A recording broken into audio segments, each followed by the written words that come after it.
Looks a little different outside compared to the last couple of days, or it will at least this evening. We've got some beautiful blue skies at the moment, warm out there and sunshine, but we are keeping an eye on some storm chances for parts of North Texas. Let's get over to meteorologist Annalise Parks. What's the timing on this tonight? Well, we're going to watch those storms start about 4 to 5 o'clock, Brooke. I don't think it's going to be widespread, especially at the front end of it, so don't expect that everyone's going to see rain, but a couple of storms firing up closer to the Red River. That's how it starts off late afternoon, early evening. This is all coming by way of this upper low. It's just off to the northwest, continuing to roll across the Texas Panhandle. A really dynamic system. You see the snow there back around Colorado, but for us, no snow. We're just talking about spring-like weather ahead of it.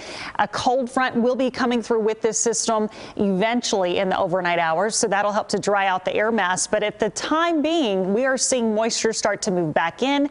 You've got those clouds down to the south and a little bit of rain trying to develop just off to our west. So we are going to be watching just a 20% chance of rain as we head on through the afternoon. Really, the better chance to see rain will come by way of these storms. They're going to be scattered. Again, I don't expect that this is a very widespread event, but I do expect as our dry line out to the west starts to roll this way, by 5 o'clock, 6 o'clock, we're watching for some isolated storms to try to fire up close to the I-35 corridor, and I would say closer to the Red River. So Denton, Collin County, you would be some of those areas we would watch up around Gainesville to Sherman. Then as we progress on middle of the evening and late evening, the storm chances are certainly going to be moving back out to the west, or back off to the east, I should say. So we're talking about those storms quickly getting in more of a line and posing more of a wind threat. It's possible we could see a couple of storms try to fire up later into the night, 9, 10, 11 o'clock. We'll see if these can get going, but I do expect the severe threat to go down as we get out of the evening hours. We will also, ahead of this, be dealing with some very gusty winds. We talked about that wind advisory in effect until tomorrow morning. Yeah, ahead of this storm system, the pressure's changing, so you get those winds to really ramp up. Wind gusts 40 to 45 miles an hour through the day today into this evening. That's not associated with the severe weather. That's just winds without any storms, and then we'll continue to see gusty conditions as we move on later tonight as well.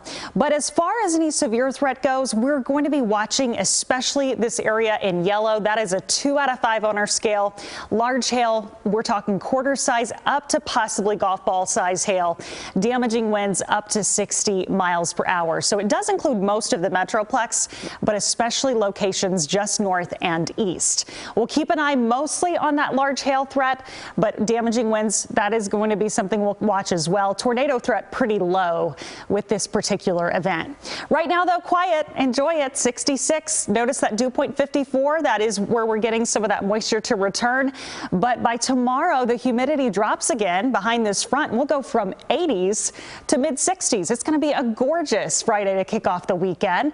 And enjoy the weekend because we're talking about a very wet and active start to the week next week. On Monday, showers and storms likely. Some severe weather already looking likely too as we move on into Monday afternoon. Brooke? Annalise, thank you so much. Coming up